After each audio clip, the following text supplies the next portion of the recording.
So let's go ahead. I'll show you how I do this. Something that I've been taught is important is not to use metal with kefir. Don't ask me why, because I am not sure. Also, I'm really careful with the water that I use. I don't worry about washing my equipment with regular city tap water.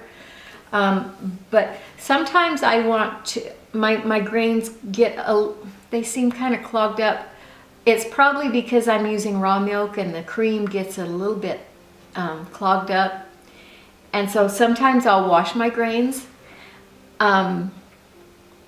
distilled water only. So I don't want to, just because of my understanding of it, I don't want to add any elements that might be in my tap water to my kefir. And so I kind of try to protect it.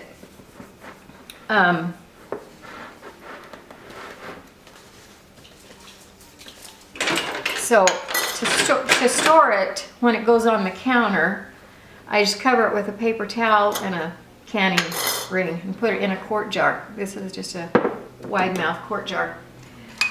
These are the things that I just keep in my kefir processing supplies. Keep them in this little basket, as you can see. And so what I do is I take a canning jar, funnel, and this, it's got a bunch of holes in it. I just got that at Walmart, $2 or $3, I don't remember. And this isn't the best setup, but this is how I do it. I'll stir this just to get it mixed in a little bit. I usually use a plastic. I don't use metal, remember? I don't use metal.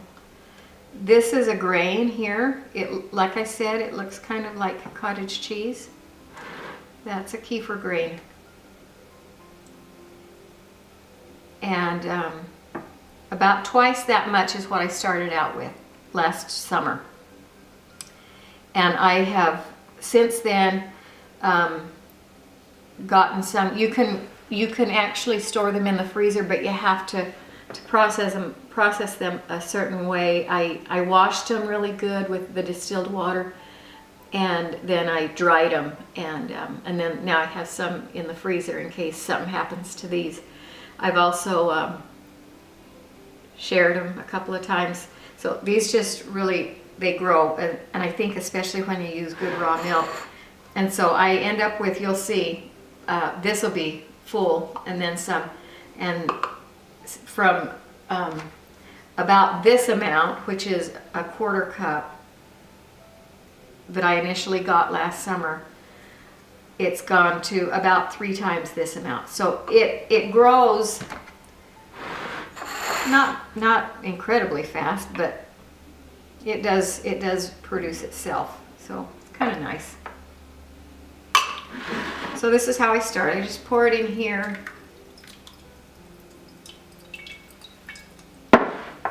And just help it through the little holes here, and it just drains off.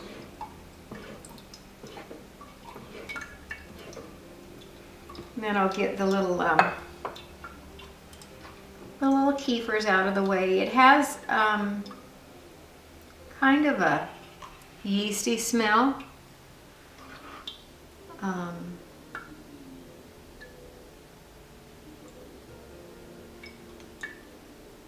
Some of these grains have gotten really, really big. I guess that's normal and okay. Like I say, I don't know the science of this. It kind of takes a certain type of person to even do this. I guess I'm that certain type of person.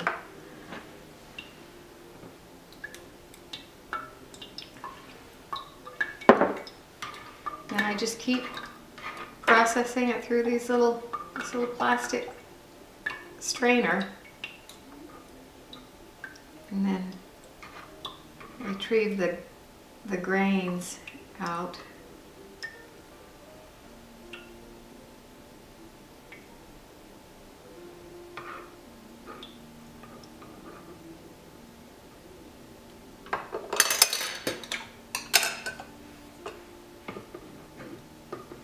Sometimes it gets really thick. I think that is because of the cream in the raw milk.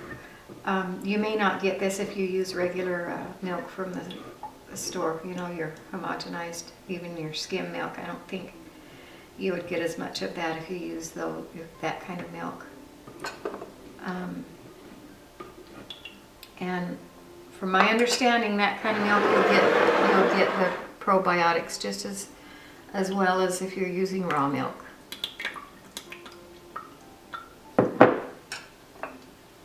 So this is, I don't know if you can see that, but that's just kind of how it goes through. And I don't know if you can tell, but this kind of is thick here. I call it kefir sludge.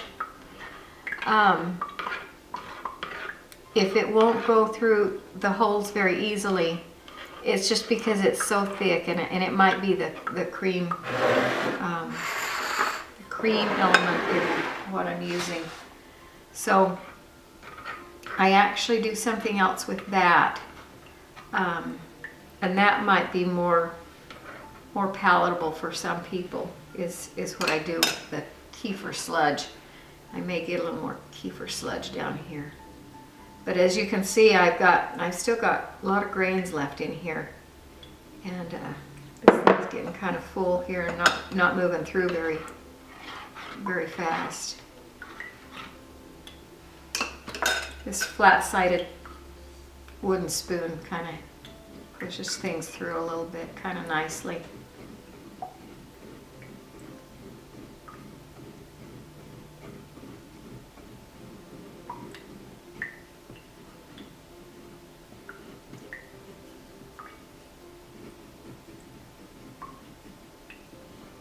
Takes a little bit of patience. It's kind of a cumbersome commitment.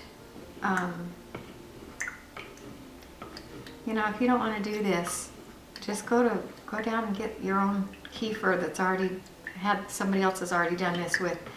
I understand they sell it at Sprouts, and probably it's available at a lot of places. I don't know, because I've always just done it this way.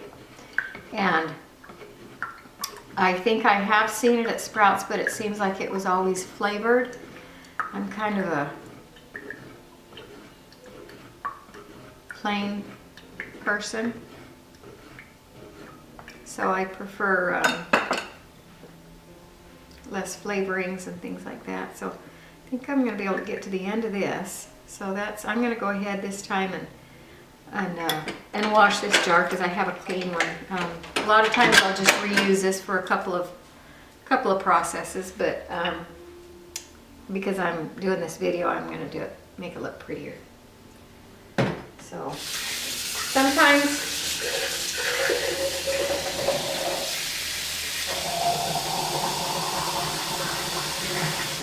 sometimes the grains stick on the jar, so you'll have to be careful to make sure you clean those off.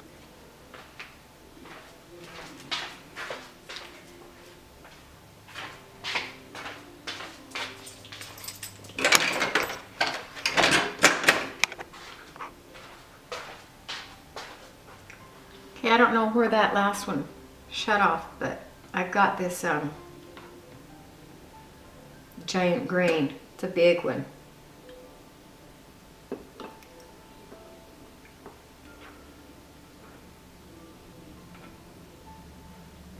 So you can see what came from about a quarter cup is now a full cup here, plus it's been a full cup. It's just a lot of stuff. And what's left in here is what I have earlier referred to as the kefir sludge. Oh, let's see. I am probably going to save that in another container. Let me get that out.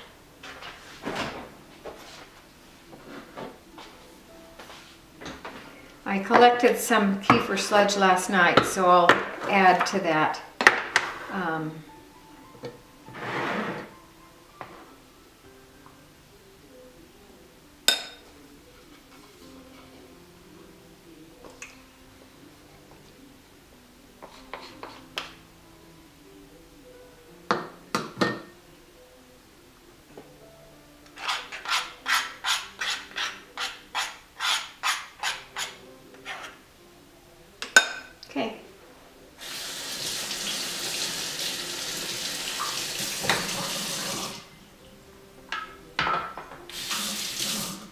care of that later. So this is the kefir sludge, and it's just the really thick part. And what is, it reminds me of ricotta cheese. And if you've ever had ricotta cheese with fruit, it's, well, cottage cheese too. A lot of people will eat cottage cheese with fruit. I remember my mom used to eat cottage cheese with pineapple, canned pineapple. And it's kind of like that.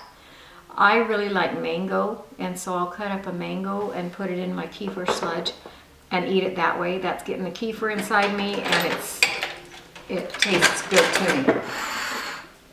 So that's what I do with my kefir sludge. Now, I want to get some more kefir going, brewing, culturing, whatever you want to call it. And so I take my grains that I've fished out of the liquid, and I put them in a quart jar. There they go. Okay, this is what I will culture it in. This will sit out on the counter with the milk in it. So I'm going to use my raw milk.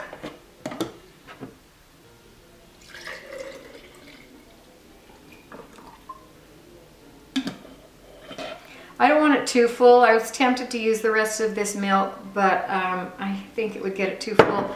This kind of builds up a little bit, and I've had it where I put too much milk in it and it's puffed up out over the top, and I don't like that. So this paper towel didn't have anything on it, so I'm going to reuse it and just put the band on. And this will sit out on the counter for, I don't know, 18, 24 hours, maybe longer. I've never really thought it hurt it to stay out even longer. You do want to start seeing that activity in it. If you, like right now, I have, this will last me probably 2 days, and I've got that I got last night, and that's probably 2 days worth. So I'm not really ready to process this yet, to let it culture. So he's going to go back in the refrigerator for now, and the day before I think I'm going to need to replenish my kefir supplies, I'll pull this back out and let it sit on the counter and then do its little work. And anyway, I've tried to answer most of the questions that you might have on this. You may have more questions. I may not have the answers, but I kind of have fun doing silly stuff like this, and I kind of think it's good for me. And so I don't have very many people in my family that are on board with me, but they know I'm an odd duck. And now you do too. Okay? Happy YouTube. Thanks. Bye.